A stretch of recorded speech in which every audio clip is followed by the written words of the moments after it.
Advance tax अगर 147 को देखें तो वहां बार बार एस्टीमेट का लफ्ज आता है, एस्टीमेट एस्टीमेट एस्टीमेट। इसका मतलब ये नहीं है कि वो जो लाइबिलिटी बनती जमा करवानी ही करवानी है, वो एक अंदाजन लाइबिलिटी होती है कि भाई आप ये जमा करवा दें ताकि जब रिटर्न फाइल करें तो वहां पे आपको भी सहूलत हो और एफबीआर समझता है कि मुझे एडवांस टैक्स आ गया। एडवांस टैक्स को देखा जाए तो ये कानून ही गलत है। सेक्शन 218 के मुताबिक एफबीआर जिम्मेदार है कि वो मैनुअल नोटिस भी भेजे और ई नोटिस भी भेजे, मगर एफबीआर के अफसरान ई नोटिस भेजकर यानी कि ऑनलाइन नोटिस भेजकर अपने आप को बरील जुम्मा समझते हैं। क्यों, क्या वजूहात है? मैं अक्सर ये कहता हूँ कि डिपार्टमेंट के लोग अपनी पावर को मिसयूज करना पसंद करते हैं, कि पढ़ते नहीं, टैक्स पेयर की सहूलत के लिए ये नहीं पढ़ते कानून को, इवन कहीं अपने सर्कुलर को भी नहीं पढ़ते। तो पहले ही बड़े यूनिट्स जो बाहर जा सकते थे सारे मुल्क छोड़ रहे हैं। आप बाकी लोगों को मजबूर ना करें, आप रेवेन्यू कलेक्शन की तरफ नहीं जा रहे, आप रेवेन्यू लॉस कर रहे हैं। इनके सारे काम ही गलत। आप कहते हैं रिटर्न आसान कर दीजिए, आपने लोगों को अजाब में डाल दिया। आप कहते हैं आपने ऑनलाइन रिटर्न को अवेलेबल किया, सारी गलत रिटर्न। जिन लोगों ने अपने इनकम टैक्स रिटर्न पिछले सालों की जमा करवाई हुई है, अगर उनको एडवांस टैक्स का नोटिस या ऑर्डर आता है तो उसकी कानूनी हैसियत क्या रह जाती है? उस नोटिस के अगेंस्ट भी आपको रिस्पांस नहीं मिलता तो फिर आपका जो एक नोटिस सर्वर है आपके ने उसके थ्रू उस बंदे को अप्रोच करना होता है, उसको बताना होता है। एक तरफ ये लोग कहते हैं कि हमने रिटर्न को सिंप्लीफाई किया है और उसको कॉम्प्लिकेटेड करते जा रहे हैं। रिटर्न फाइल करना इंतहाई मुश्किल होता जा रहा है। उस रिकवरी को, झूठी लाइबिलिटी को रिकवर की कोशिश न करें, इससे टैक्स पेयर का एतमाद शेक हो रहा है। अगर किसी टैक्स पेयर को 218 सेक्शन के मुताबिक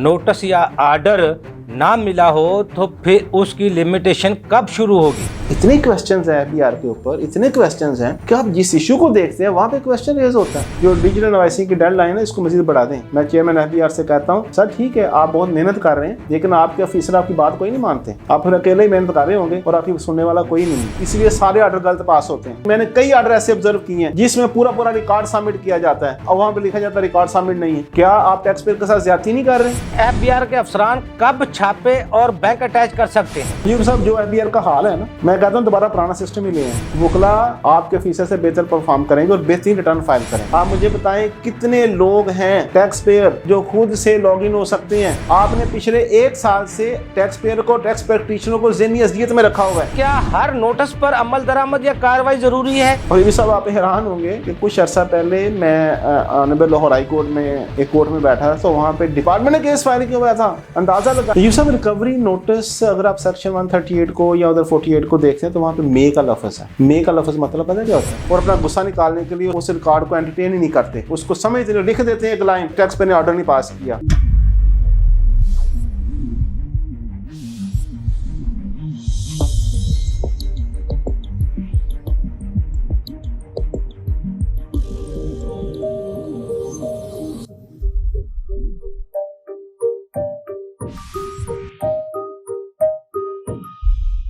अस्सलाम वालेकुम नाज़रीन, प्रोग्राम टैक्स के साथ मैं हफ्ज़ुल अयूब। नाज़रीन, एफबीआर के अफसरान जो आजकल बहुत से छापे मार रहे हैं और बैंकों से पैसे निकलवा रहे हैं, क्या एफबीआर के अफसरान बगैर टैक्स पेयर के लम में लाए बगैर छापा मार सकते हैं, बैंक अटैच कर सकते हैं? सेक्शन 218 क्या कहता है, इस पर आज हम गुफ्तगू करेंगे और गुफ्तगू करने के लिए मेरे साथ मौजूद हैं नईम खान साहब। आप एडवोकेट हाई कोर्ट हैं, मारे टैक्स अमूर हैं, एग्जीक्यूटिव कमेटी के मेंबर हैं, लॉ टैक्स बार एसोसिएशन के लीगल एडवाइजर हैं एफबीआर के। नईम खान साहब, आपको अपने प्रोग्राम में सर खुशामदीद कहते हैं। नईम खान साहब, सबसे पहले ये बताइएगा कि सेक्शन 218 के मुताबिक एफबीआर जिम्मेदार है कि वो मैनुअल नोटिस भी भेजे और ई नोटिस भी भेजे, मगर एफबीआर के अफसरान ई नोटिस भेजकर यानी कि ऑनलाइन नोटिस भेजकर अपने आप को बरील जुम्मा समझते हैं। क्यों, क्या वजूहात है? इसमें सर बार बार ये एफबीआर को कहा जा रहा है कि आपने सिर्फ ई नोटिस को इश्यू करने के बाद अपनी प्रोसीडिंग को कंक्लूड नहीं करना। देखिए होता ही है कि अभी तक आप देखें तो एफबीआर का जो अपना सिस्टम है वो प्रॉपर रिस्पॉन्ड नहीं करता। अगर आप एफबीआर के वेब पोर्टल को देखते हैं तो वो अक्सर उसमें आपको प्रॉब्लम नजर आती है, उसकी मेंटेनेंस हो रही होती है। अगर रिसेंटली आप देखें तो इनकम टैक्स रिटर्न की फाइलिंग में बहुत सारे लोगों को प्रॉब्लम फेस की है। तो अब चूंकि वहां पे डिफरेंट टैब्स बने होते हैं और एट ए टाइम किसी टैक्स पेयर के ये बहुत मुश्किल होता है कि वो ये देखे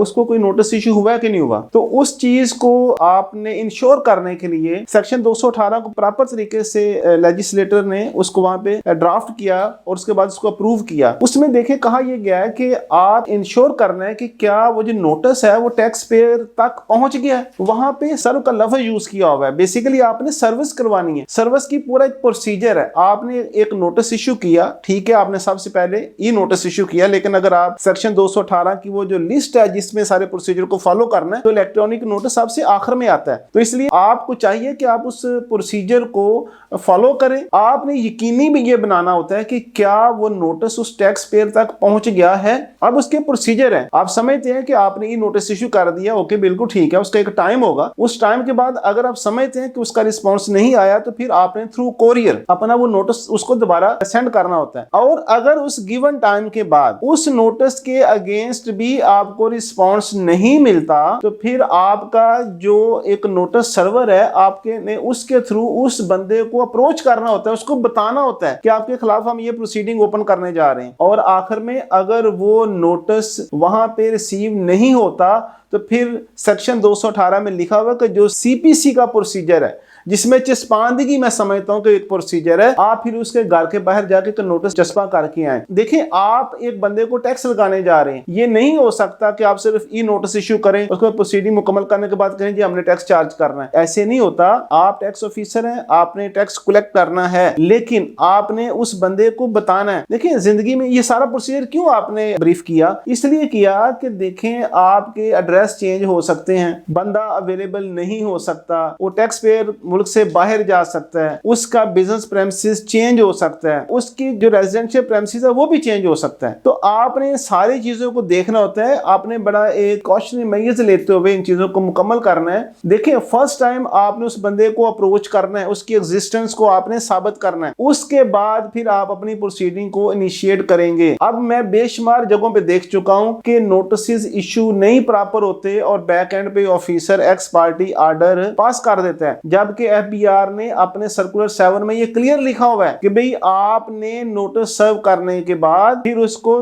3 अपॉर्चुनिटी ऑफ हियरिंग देनी है। अगर आपने नोटिस ही सर्व नहीं किया, तो फिर वो जो 3 अपॉर्चुनिटी वो कैसे दे दी आपने? इस चीज को अयूबी साहब, मैं आपके प्रोग्राम के तवज्जो से सारे टैक्स ऑफिसर को ये कहना चाहता हूं कि देखिए, एक प्रोसीजर को आपने फॉलो करना है। प्रोसीजर ये है कि आप सबसे पहले उस बंदे को नोटिस सर्व करेंगे। नोटिस सर्व होने के बाद फिर आपने 3 अपॉर्चुनिटी ऑफ हियरिंग को इंश्योर करना है। 15 डेज का जो वहां पे उसने एफबीआर की, देखें, जो एफबीआर की तरफ से एक लेटर जारी होता है, वो तमाम ऑफिसर के ऊपर बाइंडिंग होता है, आपने उनको फॉलो करना होता है। अगर आपने 218 जो स्टैट्यूटरी रिक्वायरमेंट है उसको पूरा नहीं किया और उसके बाद फिर आपने एफबीआर के उस लेटर को भी जो डायरेक्शंस को फॉलो नहीं किया, तो आपका ऑर्डर नल एंड वाइड होगा। उसकी मैं समझता हूं कि लीगल सेंसिटिविटी खत्म हो जाती है, वो वाइड ऑर्डर होता है। देखिए, जब आप स्टैट्यूटरी रिक्वायरमेंट को पूरा नहीं करते, तो फिर जो ऑर्डर वहां पे पास किया जाएगा वो लीगल ऑर्डर नहीं होगा। देखें, ये जरूरी नहीं है कि आपने टैक्स पेयर के अगेंस्ट ऑर्डर पास कर दिया और कहा जी मैंने इतने टैक्स की लायबिलिटी बना दी है, अपनी बुक्स में लिख लें जी हमारे इतनी रिकवरेबल अमाउंट है, इसलिए तो आपके सारे ऑर्डर्स उड़ जाते हैं। आप कितने ऑर्डर जो कमिश्नर अपील फोरम पे खत्म हो जाते हैं, वहां से जो बचते हैं एटीआर उनको खत्म कर देता है। और अगर आप हाईकोर्ट में जाते हैं तो हाईकोर्ट में कितनी रेशियोज आपकी, आप देखें ना, वहां पे वकला को, डिपार्टमेंट को डिफेंड करना मुश्किल हो जाता है, इतने पुअर ऑर्डर्स होते हैं और आपने स्टैट्यूटरी वायलेशन की होती हैं। तो मैं अयूबी साहब आपके प्रोग्राम के तवज्जो से कहता हूं कि सेक्शन 218 की जो असल स्पिरिट है उसको बहाल किया जाए, उसको फॉलो करें। और अगर डिपार्टमेंट समझता है कि आपके ऑफिसर जो नए ऑफिसर्स हैं उनको इतनी समझ नहीं है, तो फिर आप एक पूरा सेशन उनके लिए रखें, उनको बताएं। देखिए, ऑनरेबल कोर्ट्स ने इसके ऊपर अपनी जजमेंट्स दी हैं। जस्टिस मंसूर अली शाह ने इसके ऊपर पूरा एक डिटेल ऑर्डर पास किया, जजमेंट दी है कि आपने इसको फॉलो करना है। एक ऑफिसर कहता है जी मैंने ऑर्डर पास कर दिया और प्रोसीडिंग होने के बाद डिपार्टमेंट का टाइम आया, टैक्स पेयर का टाइम आया और आप भी दोबारा ऑर्डर आपके पास वापस आ जाता है, डिसमिस हो जाता है, तो उस ऑफिसर की क्या परफॉर्मेंस है? हाँ, अलबत्ता अगर आप ऑफिसर को समझाते हैं, आपके समझाने के बावजूद ऑफिसर गलत काम करता है, गलत ऑर्डर पास करता है, तो अयूब साहब आपके प्रोग्राम के तवज्जो से मैं कहता हूँ हायर अथॉरिटी से कि फिर उस ऑफिसर को मॉनिटर करें कि उसने अपनी प्रॉपर ड्यूटी को परफॉर्म क्यों नहीं किया। अगर उसने परफॉर्म नहीं किया तो फिर उसके लिए पेनल्टी सेक्शन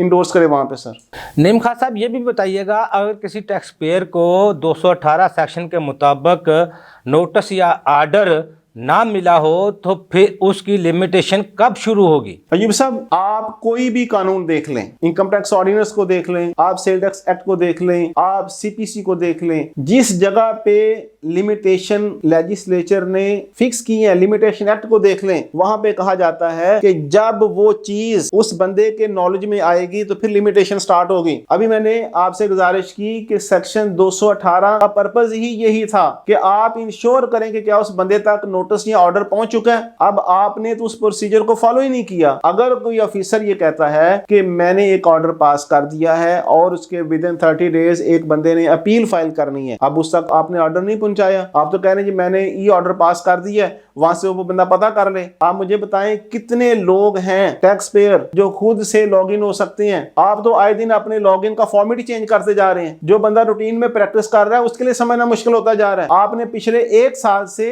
टैक्स पेयर को, टैक्स प्रैक्टिशनर को ज़हनी अज़ियत में रखा हुआ है। वो लोग आपके सिस्टम को समझ नहीं पा रहे। आप हर रोज टैब चेंज करते हैं, उसकी रिक्वायरमेंट चेंज करते हैं। एक तरफ ये लोग कहते हैं कि हमने रिटर्न को सिंप्लीफाई किया और उसको कॉम्प्लिकेटेड करते जा रहे हैं। रिटर्न फाइल करना इंतहाई मुश्किल होता जा रहा है। तो इसलिए मैं आपके प्रोग्राम के तौर से ये भी सब कहना चाहता हूं कि जो लिमिटेशन का इशू है, फिर जब तक आपका सिस्टम ठीक नहीं होता, आपके ऑफिसर इस चीज को इंश्योर नहीं करते कि सेक्शन 218 की सारी रिक्वायरमेंट पूरी कर देंगे, 30 डेज लिमिटेशन को खत्म कर दें। और जब कोई बंदा कहता है जी मेरे नॉलेज में ऑर्डर आ गया है और आप मुझे इसकी सर्टिफाइड कॉपी दे दें, तो आपके ऑफिसर रिलक्टेंट होते हैं, वो देते नहीं है। क्यों नहीं देते ऑर्डर भाई? अगर आपने 218 की रिक्वायरमेंट पूरी की है, आपने ये नोटिस किया है, आपने उसको थ्रू कोरियर भेजा है, उस बंदे ने रिसीव नहीं किया, आपने उस बंदे को अपने थ्रू नोटिस सर्वर ऑर्डर सर्व किया है, वहां बंदा अवेलेबल नहीं था, उसके बाद जब उसको पता चला आपके पास आता है वो, तो फिर आप उसको सर्टिफाइड कॉपी दें, क्योंकि उस दिन से लिमिटेशन स्टार्ट होगी। आपके ऑफिसर अयूबी साहब, एफबीआर के ऑफिसर्स अवॉइड करते हैं सर्टिफाइड कॉपी देने से। उसकी वजह सिर्फ एक है कि वो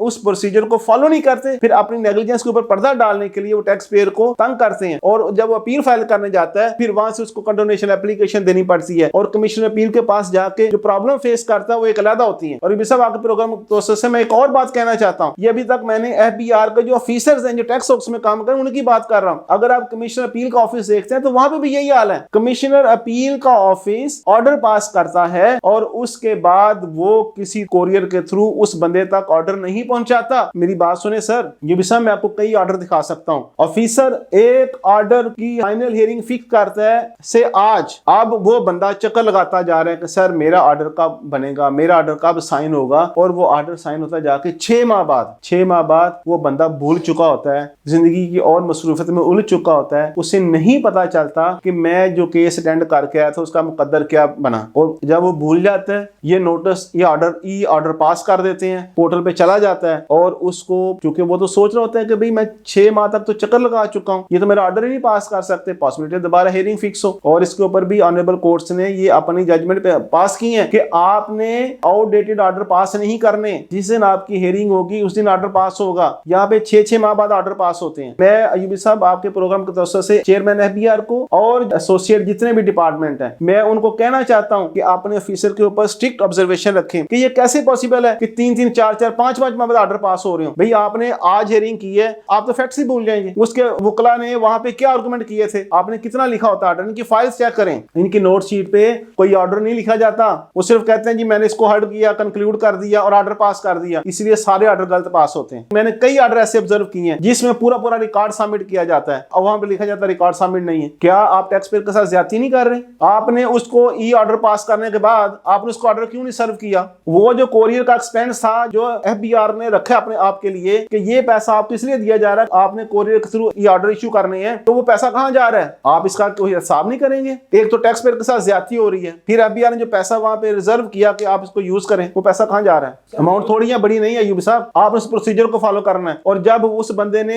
एटीआईआर में अपील फाइल करनी होती है, उसको जो ऑर्डर मिलता जाएगा साल बाद, फिर वहां पे वो बंदा क्या करे? फिर दोबारा एक नई लिमिटेशन को फेस करे। तो अयूब साहब, एफबीआर से मैं कहना चाहता हूं कि चाहे वो नोटिस हो चाहे वो ऑर्डर हो, उसकी सर्विस को इंश्योर करें। अगर आप ये नहीं करते तो सर टैक्स पेयर पहले ही बहुत अंडर प्रेशर है, आपके टैक्स रेट बहुत ज्यादा है, आपने टैक्स कंप्लायंस लेवल बड़ा मुश्किल कर दिया है। और अगर आप उसको मजीद तंग करेंगे तो पहले ही बड़े यूनिट्स जो बाहर जा सकते थे सारा मुल्क छोड़ रहे हैं। आप बाकी लोगों को मजबूर ना करें, आप रेवेन्यू कलेक्शन की तरफ नहीं जा रहे, आप रेवेन्यू लॉस कर रहे हैं। अपने बिजनेसमैन को इनकरेज करें, उनको फैसिलिटेट करें। अगर किसी ने गलती की है टैक्स जरूर लें, लेकिन धोखेदही से उसको नोटिस सर्व सर्व ना करके, उसको ऑर्डर ना सर्व करके उस रिकवरी को, झूठी लाइबिलिटी को रिकवर की कोशिश न करें, इससे टैक्स पेयर का एतमाद शेक हो रहा है। नईम खान साहब, ये बताइएगा कि सेक्शन 218 कमिश्नर अपील के ऑर्डर पर भी अप्लाई होगा और क्या अपील कमिश्नर केस को रिमांड बैक कर सकता है? ये सब देखें, मैंने अभी आपसे गुजारिश की है, कमिश्नर अपील इसी ऑर्डिनेंस 2001 के अंडर आता है और अगर आप 218 को देखते हैं तो वहां पे लिखा हुआ है कि इस ऑर्डिनेंस के तहत जो भी काम होगा, जो भी नोटिस इश्यू होगा, जो भी ऑर्डर पास होगा, वो सारे के सारे चीजों के ऊपर सेक्शन 218 की प्रोविजंस अप्लाई होंगी। जो कमिश्नर अपील है वो FBR का ही एम्प्लॉई है, उसको इंपावर इसी ऑर्डिनेंस के थ्रू किया गया है। उसने सेक्शन 218 के तहत ही सारी प्रोसीडिंग कंक्लूड करना है, वहीं से उसने हेयरिंग नोटिस इशू करना है, वहीं से उसने ऑर्डर पास करना है। मैंने पहले गुजारिश किया यूबी साहब कि अगर कमिश्नर अपील एक ऑर्डर पास करता है, पहली बात तो यह है कि उनके ऑर्डर बहुत हद तक वीक ऑर्डर्स होते हैं। आप उनके ऑर्डर्स को अगर थॉरो पढ़ते हैं, क्योंकि जब ये हेयरिंग करते हैं तो वहां पे लिखते नहीं है। क्या किसी वकील के आर्गुमेंट वहां पे लिखे जाते हैं? नहीं लिखे जाते। जब आपने उसके आर्गुमेंट को लिखा नहीं है और 6 माह बाद ऑर्डर पास करेंगे तो फिर आप कैसे एक प्रॉपर ऑर्डर पास कर सकते हैं? हो ही नहीं सकता प्रॉपर ऑर्डर पास। और फिर जब आप ऑर्डर पास करते हैं तो फिर आप 218 की वायलेशन करते हैं, उस बंदे को आप प्रॉपर ऑर्डर सर्व नहीं करते और डिपार्टमेंट उसके पीछे आ जाता है कि मैंने बैंक अकाउंट अटैच करना है, मैंने आपकी प्रॉपर्टी को अटैच करना है। मैं समझता हूं अयूबी साहब, कमिश्नर अपील एक जिम्मेदार पर्सन है, ही इज वर्किंग लाइक अ जज। उस बंदे को चाहिए जो टैक्स पेयर का रिलीफ बनता है, जो उसने ऑर्डर पास किया है वो उसके घर तक पहुंचाए और जब ऑर्डर पहुंच जाए, आगे अपील करनी है उसने नहीं करनी, वो स्टार्ट होना चाहिए। और अयूबी साहब, जो आपने कमिश्नर अपील से कहा क्या ये अपना ऑर्डर रिमांड कर सकता है कि नहीं कर सकता, सर देखें पहले भी इसके ऊपर बेशुमार जजमेंट आ गई थी कि कमिश्नर अपील के पास पावर नहीं है कि वो रिमांड करे, क्योंकि ये एक ऐसा फोरम है जिस फोरम पे आप फैक्ट्स को दोबारा से थ्रेश कर सकते हैं, आप फैक्ट्स को देख सकते हैं, आप इजीली एक टेबल पे बैठ के चीजों को देख सकते हैं, डिपार्टमेंट को कॉल किया जा सकता है। ये मैं कहना चाहता हूँ कि जब भी कोई हियरिंग होती है कमिश्नर अपील के ऑफिस में, तो वहाँ पे डिपार्टमेंट की तरफ से कोई बंदा नहीं आता और कई दफा वकला ने कहा है कि उस बंदे को बुलाएं जिसने गलत ऑर्डर पास किया है, तो वो ऑफिसर वहाँ पे आना पसंद नहीं करता। FBR को मैं ये कहना चाहता हूँ कि जिस ऑफिसर ने ऑर्डर पास किया ना उसको वहाँ पे भेजा करें, वो कमिश्नर अपील के ऑफिस जाए, वहाँ पे जाके बताए, उसको शर्म आए कि मैंने गलत ऑर्डर कैसे पास किया। तो ये मैं आपसे कहना चाहता हूं सर, आप ऑर्डर पढ़ें, वहां पे हर ऑर्डर पे तकरीबन लिखा होता है कि डिपार्टमेंट की तरफ से कोई बंदा नहीं आया, जिस बंदे ने ऑर्डर पास किया वहां पे जाए, ये फैक्ट्स हैं, ये रिकॉर्ड है। बेशुमार ऑफिसर ये करते हैं कि वहां पे भी रिकॉर्ड होता है और अपना गुस्सा निकालने के लिए उस रिकॉर्ड को एंटरटेन ही नहीं करते, उसको समझते नहीं, लिख देते हैं एक लाइन, टैक्स पेयर ने ऑर्डर नहीं पास किया, और फिर कमिश्नर अपील के पास जब जाते हैं वहां पूरा रिकॉर्ड दिया जाता है, तो वहां पे भी उसकी प्रॉपर सुनवाई नहीं होती। जब वो ऑर्डर जिसको रिकॉर्ड पेश किया गया है वहां पे आएगा तो कैसे इनकार कर सकता है, और अगर कोई क्वेश्चन है तो इजीली रिजॉल्व हो जाएगा वहां। इन सारी चीजों को देखते हुए लेजिस्लेटर ने कहा था कि एक ऐसा फोरम है जिस जगह पे दोबारा दोनों पार्टीज आराम से बैठ के, टैक्स FBR के बंदा ही वहां बैठा हुआ ऑफिसर, उसके सामने अपने फैक्ट्स को रख सकते हैं, क्योंकि कमिश्नर अपील के फोरम पे ज्यादा फैक्चुअल चीजों को डिस्कस किया जाता है। तो उन्होंने कहा जी अगर वहां पे फैक्ट्स थ्रेशोल्ड हो जाती हैं तो आप क्यों टाइम जाया कर रहे हैं, आप इसके ऊपर प्रॉपर अपनी फाइंडिंग्स से ऑर्डर पास करें। तो इसलिए अब FBR ने एक प्रॉपर सर्कुलर भी जारी किया है, उन्हें कहा गया कि भाई आपने अब ऑर्डर पास करना, जो सुप्रीम कोर्ट की जजमेंट है उसका कायदा उन्होंने उनको सर्कुलर जारी किया तमाम ऑफिसर्स को, कमिश्नर अपील्स को, कि भाई आपने अब वहां पे ये नहीं करना किसी को आप इनडायरेक्टली रिलीफ दे रहे होते हैं, भाई टैक्स पेयर को रिलीफ नहीं चाहिए, उसको इंसाफ चाहिए, आप उसको इंसाफ दें, उसके फैक्ट्स को प्रॉपर थ्रेशोल्ड करें, जिस ऑफिसर ने ऑर्डर पास उसको बुलाएं, बुलाने के बाद जो हक सच है वो करें आप, और वहीं पे फैसला करें। तो अयूब साहब, मैं आपके जो क्वेश्चन है उसको आंसर करना ही चाहता हूँ, इन शॉर्ट वो रिमांड नहीं कर सकता, कुछ भी लिख के नहीं कर सकता, वो सिर्फ फैसला कर सकता। नईम खान साहब, ये भी बताइएगा कि अपील की फाइलिंग का जो टाइम पीरियड है उसका मामला हल कर लिया गया है? अयूब साहब, इसको मैंने 12 दफा ये कहा है कि जब आप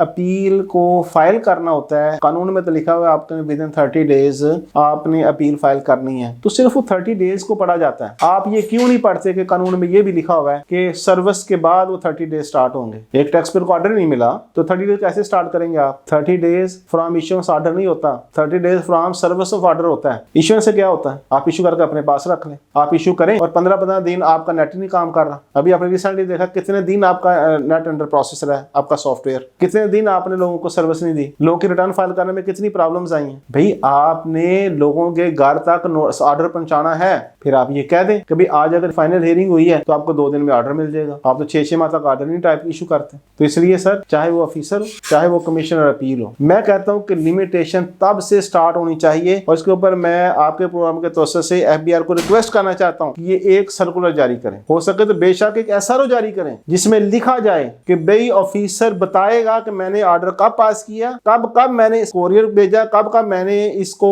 नोटिस सर्वर था वो भेजा, और मैंने चस्पांदगी कब की है। ये सारा कुछ करने के बाद फिर लिमिटेशन स्टार्ट करें। अगर ऐसा नहीं होता तो सर फिर ये मैं समझता हूँ कि टैक्स पेयर इससे उलझता रहेगा और डिपार्टमेंट की और टैक्स पेयर की आपस में जो एक बाध्यतमादी है वो ऐसे ही चलती रहेगी। नईम खान साहब, आप क्या समझते हैं रिकवरी जो नोटिस है वो कब इशू होने चाहिए? तो ये सब रिकवरी नोटिस अगर आप सेक्शन 138 को या उधर 48 को देखते हैं तो वहां पे मे का लफ्ज है। मे का लफ्ज मतलब पता क्या होता है? इसका मतलब ये होता है कि उस ऑफिसर को समझा गया कि जिस ऑफिसर ने रिकवरी नोटिस करना वो एक समझदार आदमी है। मे आप किसी को अथॉरिटी दे रहे होते हैं। जो लेजिस्लेटर है ना, जिसने ये कानून बनाया होता है, वो समझता है मैं कानून बना के जिस बंदे के हाथ में दे रहा हूँ ना वो एक समझदार आदमी है, उसको अकल है कि मैंने काम कैसे करना है, उसको ऑथोराइज किया जाता है। पर्पस ये होता है कि आप देखें कि यार इस बंदे तक वो नोटिस वो ऑर्डर पहुंचा है। अगर वो ऑर्डर पहुंच गया है तो फिर उसके बाद वो समझेगा कि यार इसके नॉलेज में आ गया कि भाई आपने इतने पैसे जमा करवाने हैं, इतनी टैक्स लाइबिलिटी बन गई है, आप इसको दे दो। फिर वो नोटिस इश्यू करता है कि भाई आपको मैं हफ्ता 10 दिन दे रहा हूं, ये लाइबिलिटी बनती है, आप इसको जमा करवा दें। अगर वो जमा नहीं करवाता तो फिर आपके पास अथॉरिटी आ जाती है कि भाई इसने वायलेशन की है, फिर आप उसका बैंक अकाउंट अटैच कर लें या उसकी प्रॉपर्टी अटैच कर लें, आप तो कोई नहीं रोक सकता। लेकिन अगर आपने खुद से स्टैट्यूटरी वायलेशन की है, आपने उस बंदे को सर्विस ही नहीं की और विदाउट सर्विस ऑफ ऑर्डर आपने एक रिकवरी नोटिस इशू किया, जाके बैंक भी अटैच कर लिया, प्रॉपर्टी भी अटैच कर ली, तो सर मेरा ख्याल है कि ये उल्टी पेनल्टी उस ऑफिसर पे जानी चाहिए जिसने स्टैट्यूटरी वायलेशन की है। तो मैं समझता हूँ सर जिस दिन ऑफिसर इंश्योर कर ले कि उसको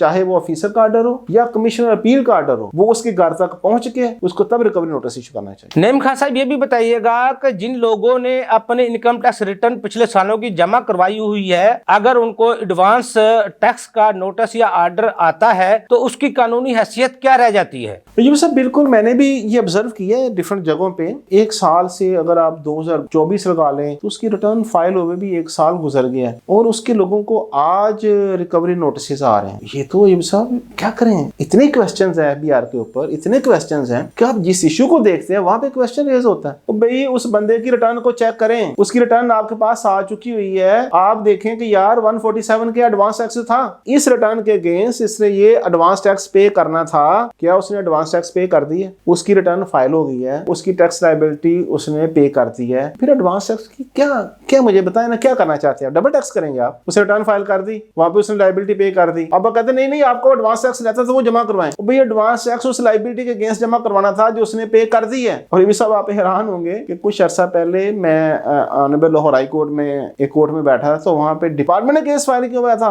अंदाजा लगाएं कि हाई कोर्ट में 147 के की वायलेशन का हाई कोर्ट तक केस चला गया। फिर वहां पे जज साहब ने जो फिर उन्होंने अपना एक अथॉरिटी यूज की, उन्होंने की कि भाई जब एक बंदे रिटर्न ही फाइल कर दी है तो फिर एडवांस टैक्स किस चीज का? और एडवांस टैक्स अगर 147 को देखे तो वहां बार बार एस्टीमेट का लफ्ज आता है, एस्टीमेट। इसका मतलब ये नहीं है कि वो जो लायबिलिटी बनती जमा करवानी ही करवानी है, वो एक अंदाजन लायबिलिटी होती है कि भाई आप ये जमा करवा दें ताकि जब रिटर्न फाइल करें तो वहां पे आपको भी सहूलत हो और एफबीआई समझदा है कि मुझे एडवांस टैक्स आ गया। एडवांस टैक्स को देखा जाए तो ये कानून ही गलत है। और सर जी आपकी लायबिलिटी लेट जमा कराएं तो आप डिफॉल्टर चार्ज लें, टैक्स पेयर से एडवांस टैक्स लें तो उसको फैसिलिटेट ना करें, क्यों नहीं करते आप? डिस्क्रिमिनेशन क्यों है भाई? आपकी लायबिलिटी बने, टैक्स पेयर लेट कर दे तो आप कहते हैं मैंने डिफॉल्टर चार्ज लेना है। सेक्शन 205 को वो करते हैं। आपने लोगों से एडवांस टैक्स ले लिया, एक साल पहले टैक्स ले लिया ना आपने, 1.5 साल, उसका क्या इंसेंटिव दिया? कोई है कानून को पूछने वाला है या ये सब इनसे? भाई अगर आप एडवांस टैक्स ले रहे हैं तो उस बंदे को फिर अप्रिशिएट करें कि जनाब आपने हमें एडवांस टैक्स दिया है, हम आपको ये क्रेडिट दे रहे हैं, लगाए ना रिटर्न में कॉलम एक क्रेडिट का। तो आपके प्रोग्राम के दोस्त से कहना चाहता हूं सर, अगर रिटर्न फाइल हो जाए तो 147 की प्रोसीडिंग को खत्म करें, नल एंड वाइड करें। और दूसरी बात, जो लोग एडवांस टैक्स पे कर रहे हैं आप उनको टैक्स क्रेडिट दें क्योंकि आपने एडवांस टैक्स ले लिया उनसे।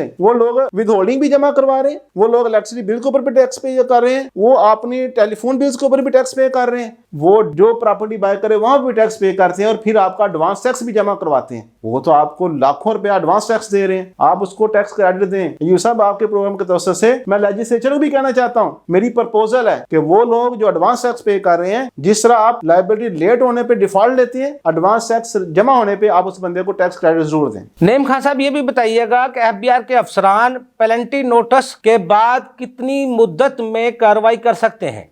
मैं अक्सर ये कहता हूँ कि डिपार्टमेंट के लोग अपनी पावर को मिसयूज करना पसंद करते हैं। ये पढ़ते नहीं है, टैक्स पेयर की सहूलत के लिए ये नहीं पढ़ते कानून को, इवन कहीं अपने सर्कुलर को भी नहीं पढ़ते। ये सब ये लोग जो FBI की तरफ से डायरेक्शंस आती है उसको भी नहीं पढ़ते, उसकी वायलेशन भी करते हैं। ये इनको सिर्फ पता चलना चाहिए कि मैंने फलां बंदे से टैक्स लेना है, फिर ये बगैर रिसर्च किए बगैर देखे उसके पीछे पड़ जाएंगे कि हमने इसका बैंक अकाउंट अटैच करना है, उसको हरासा करेंगे, उसको डराएंगे, धमकाएंगे, उसको फोन का हादसा करेंगे ताकि ये बंदे से इसी तरीके से पैसा इकट्ठा करके अपनी एप्रिसिएशन वाला काम वो कर लें। पढ़ना नहीं है, कानून के ऊपर अमल नहीं करना। FBI ने बहुत पहले अयूबी साहब 1975 में सर्कुलर नंबर 69 पढ़े जाकर उसको, वहां पे लिखा था कि अगर ऑफिसर समझता है कि इसको मैंने पेनल्टी लगानी है तो विद इन 3 मंथ आप उसको कंक्लूड करेंगे। कब की पेनल्टी, कितने सालों की पेनल्टी आप लगाते हैं? कभी आपने ऐसे किया? इसके ऊपर ट्रिब्यूनल ने अपनी पूरी जजमेंट दी हुई है, पढ़े जाकर उसको जरा। पेनल्टी प्रोसीडिंग के ऊपर ATR की अपनी फाइंडिंग्स हैं, अपनी जजमेंट है, FBR का सर्कुलर है,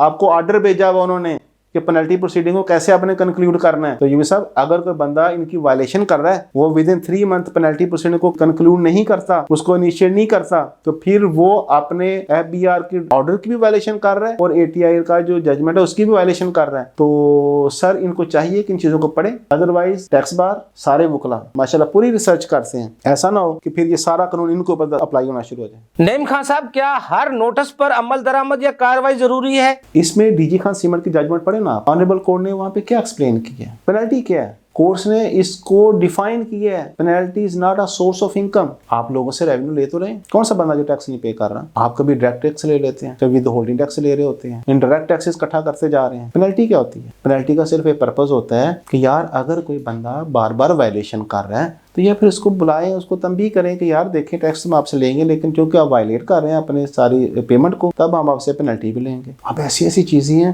अयूब साहब जिसके ऊपर रेवेन्यू लॉस नहीं है और पेनल्टी लगा रहे हैं, और वो कई कई साल तक वो बंदे की, मैं एग्जांपल दे देता हूँ जी। एक नेक्चर था कुछ सेल टैक्स रिटर्न के, तो उन्होंने कहा, मैंने कुछ नोटिस देखे कि भाई आपने फलां नेक्चर फाइल नहीं किया तो लिहाजा हम उसकी पेनल्टी लगा रहे हैं। अच्छा, अब देखा जाए कि यार वो नेक्चर फाइल नहीं हुआ 1 साल 2 साल 3 साल 4 साल, तो क्या आपने उस बंदे को ऑडिट कॉल किया? आपको पावर दी है ना FBR को, 25 को देखें तो पावर दी है ना ऑडिट किया आपको, 177 देखें इनकम टैक्स में ऑडिट की पावर दी है आपको। अब आपने कहा जी मैंने 400 पेनल्टी नोटिस देने हैं, जो ऑफिसर कहता है ना मैंने किसी नेक्चर की नॉन फाइलिंग के पेनल्टी नोटिस देने हैं, उसको पेनल्टी डाल दें, उसको लाइन हाजिर करें ना। क्यों सो रहा था वो, किस चीज की तनख्वाह दी उसको? अगर फिर एक ऐसा नेक्चर जिसको फाइल नहीं किया तो उसमें रेवेन्यू लॉस नहीं है, यार आप उस बंदे को बुलाएं, उसको समझा दें कि भाई ये एक प्रोसीजर है, इसको आप फॉलो करें, अगर आप प्रोसीजर फॉलो नहीं करते तो हम आपको ऑडिट कॉल करेंगे, अदरवाइज आपको पेनल्टी डाल देंगे। उस बंदे ने पूरा टैक्स भी पे कर दिया, जो टैक्स लायबिलिटी थी वो भी जमा करवा दी। एक ऐसा नेक्चर जिसके ऊपर रेवेन्यू लॉस नहीं है, रिटर्न भी फाइल है, मेन डॉक्यूमेंट रिटर्न वो भी फाइल, कहता है मैंने पेनल्टी लगानी है। सर जरूरी नहीं है हर काम पे पेनल्टी लगाएं, आपने आसान तरीका ढूंढा रिकवरी लेने का, पेनल्टी लगा दी, एडवांस टैक्स ले लिया, विद होल्डिंग टैक्स ले लिया, फलान टैक्स ले लिया। आपकी जिम्मेदारी है टैक्स पेयर से प्रॉपर रियल टाइम पे टैक्स लें। अगर आप ये रियल टाइम टैक्स देते हैं तो फिर आपकी परफॉर्मेंस मानी जाएगी। पेनल्टी लगा दी बगैर पढ़े बगैर देखे, सो के आंख खुली और पेनल्टी लगा दी, सर इसके ऊपर आपका एहतसाब होना चाहिए। अगर किसी टैक्स पेयर ने 3-4 वायलेशन मार्क की है, किसी रिटर्न की या किसी नेक्चर की, और उसके बाद आपने अगर नोटिस नहीं डाला ना पेनल्टी का, तो मैं अपनी प्रपोजल देता हूँ FBR चेयरमैन को और बाकी अथॉरिटीज को, उस ऑफिसर को चेक करें वो क्या कर रहा था ऑफिस में, वो इंतजार कर रहा था कि टैक्स पेयर के अगेंस्ट 10 लाख की पेनल्टी बने फिर मैंने नोटिस डालना है। सर ये टोटल वायलेशन है, हर जगह पे पेनल्टी नहीं डालनी चाहिए, इसका ध्यान करना चाहिए। नईम खान साहब, ये भी बताइएगा कि FBR के अफसरान कब छापे और बैंक अटैच कर सकते हैं? जी साहब, जब आप समझते हैं उस टैक्स पेयर तक प्रॉपर ऑर्डर सर्व हो गया, और मैं आपके प्रोग्राम के तवज्जो से प्रपोजल देना चाहता हूँ, ऑर्डर मिलने के बाद उसकी अपील फाइलिंग का जो टाइम है वो लैप्स कर जाता है, तो फिर आप 138 की प्रोसीडिंग को इनिशिएट करें। यहाँ पे ये होता है कि जैसे ही ऑर्डर पास होता है साथ ही 138 की प्रोसीडिंग इनिशिएट कर दी जाती है। भाई जो कानून में उस बंदे को राइट मिला, आप उसको इन्फ्रिंज कैसे कर सकते हैं? वो 30वें दिन भी अपील फाइल कर सकता है। आप कहते हैं जी मैंने 7वें दिन 138 का नोटिस इशू कर देना, आप अगर अपने प्रोग्राम में कहें तो मैं आप नोटिस भेजूंगा, कुछ नोटिस दिखाए लोगों को, आज ऑर्डर पास हुआ है 5 दिन बाद उन्होंने 138 का नोटिस इशू कर दिया। वो जो स्टैट्यूटरी टाइम था उस बंदे का अपील का, वो किसने समझना है? वो क्यों दिया आपने? आप विद इन वीक उसको 138 का नोटिस नोटिस कैसे डाल सकते हैं मुझे बताएं ना। लेजिस्लेटर ने तो कहा था कि 30 दिन अपील के हैं, तो भी 30 दिन इंतजार कर ले, नहीं अपील करता जाके तो उसको छीन ले जो कुछ उसके पास है। तो अयूब साहब मैं कहता हूँ कि 138 का नोटिस जो स्टैट्यूटरी टाइम लिमिटेशन है उसको लैप्स करने के बाद होना चाहिए, और वो भी हालात वाकया देखने के बाद। नईम खान साहब ये बताइएगा कि एफटीओ के आर्डर के बाद मैनुअल रिटर्न आएगी, और आप क्या समझते हैं इनकम टैक्स रिटर्न 2025 की तारीख 31 अक्टूबर से आगे मजीद बढ़ेगी या नहीं? अयूब साहब जो एफबीआर का हाल है ना, मैं कहता हूँ दोबारा पुराना सिस्टम ही ले आए। इस वक्त तमाम टैक्स पेयर, तमाम टैक्स कंसल्टेंट एक अजियत से गुजर रहे हैं। इनकी रिटर्न में गलतियां, इनका सिस्टम प्रॉपर नहीं रिस्पॉन्ड कर रहा, इंटरनेट की बेतहाशा प्रॉब्लम है, इनकी कैलकुलेशन गलत है, इनका डाटा गलत है, इनकी गिवन इन्फॉर्मेशन गलत है, इनके मैसेजेस गलत हैं, इनके सारे काम ही गलत है। आप कहते हैं रिटर्न आसान कर दी, आपने लोगों को अजाब में डाल दी है। आप कहते हैं आपने ऑनलाइन रिटर्न को अवेलेबल किया, सारी गलत रिटर्न है। बेहतर दोबारा पुराना निजाम ले आए, क्योंकि आप ये कर ही नहीं सकते। मैनुअल रिटर्न भेजें। एफटीओ ने कहा ना, उन्होंने एक समझदार बंदे ने बात की है ना, उसको पता है कि आपकी क्या पोजीशन है। मैनुअल रिटर्न दोबारा बहाल कर दें, वकला आपके फीसद से बेहतर परफॉर्म करेंगे और बेहतरीन रिटर्न फाइल करेंगे, क्योंकि जब मैनुअल रिटर्न होगी तो अपना पूरा माइंड अप्लाई करेंगे। आपने रिटर्न में बेशुमार जगह पे रोका हुआ है वकला को, वो अपना माइंड ही नहीं अप्लाई कर सकते। आपने कॉलम्स को ब्लॉक किया हुआ है, आप इसको छेड़ ही नहीं सकते। क्या आपने आसानी पैदा की है? अगर आप चाहते हैं कि नहीं, आपको शौक है पराल को ऑन बोर्ड रखने का, ई नोटिस डालने का, ई ऑर्डर, तो करें अपना शौक पूरा, दोनों को चलने दें। एक बंदा चाहता है मैंने मैनुअल रिटर्न फाइल करनी है, करने दें उसको। ये कहता है मैंने ऑनलाइन करनी है, उसको भी करने दें, क्योंकि आपकी कैपेबिलिटी नहीं है सर। हमने आपको हमेशा इनकरेज किया कि यार होना चाहिए आईटी सिस्टम, लेकिन आपके स्टाफ ने, आपकी टीम ने उसके ऊपर बिल्कुल ध्यान नहीं दिया। ये सब मैं आपसे शेयर करूंगा। लास्ट टाइम टैक्स बार में हमने प्राल के कुछ ऑफिसर को इन्वाइट किया डिजिटल इनवॉइसिंग के ऊपर। हमारे सीनियर्स ने जो भी उनसे क्वेश्चन किया उन्होंने कहा हम कर रहे हैं, जो भी क्वेश्चन किया उन्होंने कहा हम कर रहे हैं। फिर हमने कहा यार अगर सब कुछ आप अभी कर रहे हैं तो फिर हमें करने के लिए क्यों दे रहे हैं? अपना काम पूरा करके फिर हमारे पास आए। जो डिजिटल इनवॉइसिंग की डेडलाइन है इसको मजीद बढ़ा दें। मैं चेयरमैन एफबीआर से कहता हूँ सर ठीक है आप बहुत मेहनत कर रहे हैं, लेकिन आपके ऑफिसर आपकी बात कोई नहीं मानते। आप फिर अकेले ही मेहनत कर रहे होंगे और आपकी सुनने वाला कोई नहीं है। इसलिए आप ये साल ऐसे, मैंने एक आपके पहले प्रोग्राम में कहा था कि इस डेट को ये साल ऐसे ही गुजरने दें सर। देखिए आपका एक मैसेज था लोगों तक जा चुका है कि डिजिटल इनवॉइसिंग होनी है, अल्लाह करे हो जाए। हम तो चाह रहे हैं कि ये एक अच्छा काम है जिसमें टैक्स कलेक्शन अच्छी होगी, टैक्स रिवीजन के चांसेस बहुत कम हो जाएंगे, मिनिमम रिवीजन होगी। लेकिन सर वो बंदे जो काम करना चाहते हैं प्लीज उनका तो ख्याल कर लेना आप। हम फिर सारे पाकिस्तान टैक्स बार लेटर लिखती हैं, जो ट्रेड बॉडीज है वो आपको लेटर लिखती हैं, फिर आप उसके बाद कहते हैं जी हाँ मैं इसको एक्सटेंड कर रहा हूँ। वो सर छोड़े पर इसको, आप इसको एक्सटेंड करें, ये पूरा साल दें लोगों को, एक लंबी डेट दे दें कि जनाब नेक्स्ट ईयर से हम कर लेंगे, ताकि लोग रिटर्न भी इजीली फाइल कर लें। सारे लोग रिटर्नों में लगे हुए हैं, आप डिजिटल इनवॉइसिंग के साथ छेड़ के बैठे हैं, सिस्टम आपका नहीं काम कर रहा, नहीं इंटरनेट ये नहीं काम करता, मुल्क की हालात वैसे खराब होते जा रहे हैं। तो सर आप डिजिटल इनवॉइसिंग को छोड़ें, अभी इसको डेट को एक्सटेंड करें। दोबारा टाइम शुरू हो गया ना इमिग्रेशन का, सर इसको भी एक्सटेंड कर दें, लोग इसी रिटर्न फाइल करें, अपने रिटर्न की मिस्टेक को खत्म करें, जो सिस्टम है उसको ठीक करें, पराल की टीम को समझाएं, जो पहले अपना काम करके फिर आपको बताया करें। आपके प्रेशर के, आपके डर से वो काम नहीं करते और आधा चौधा काम करके भेज देते हैं आगे। तो सारी चीजों को ठीक करें। रिटर्न मैनुअल है उसको भी अलाउ कर दें सर, कोई फर्क नहीं पड़ता। बहुत शुक्रिया नईम खान साहब, आपने हमें टाइम दिया। नाज़रीन हमारे एक्सपर्ट की आपने गुफ्तगू सुनी। एफबीआर के अफसरान जो छापे मारते हैं या बैंक अटैच करते हैं, सेक्शन 218 पर जो अमल दरामद है वो बहुत जरूरी है। उसके बगैर एफबीआर के अफसरान ना नोटिस पर या बैंक अटैच कर सकते हैं, ना छापे मार सकते हैं। अगले प्रोग्राम तक के लिए अफजल भी को इजाजत दीजिए। अल्लाह हाफ़िज़। पाकिस्तान जिंदाबाद। देखिए प्रोग्राम टैक्स और अवाम अफजल अयूबी के साथ।